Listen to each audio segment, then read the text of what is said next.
جو مسلمان دل کھول کر خیرات کرتے ہیں اور جو بیچارے غریب صرف اتنا ہی کما سکتے ہیں جتنی مزدوری کرتے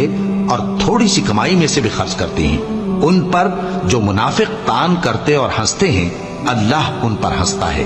اور ان کے لیے تکلیف دینے والا عذاب تیار ہے۔ تم ان کے لیے بخشش مانگو یا نہ مانگو برابر ہے،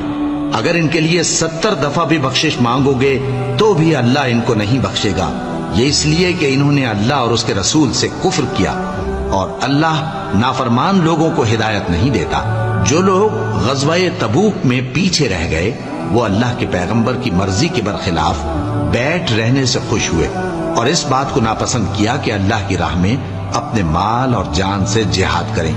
اور دوسروں سے بھی کہنے لگے کہ گرمی میں مت نکلنا، ان سے کہہ دو کہ دوزخ کی آگ اس سے کہیں زیادہ گرم ہے، کاش یہ اس بات کو سمجھتے۔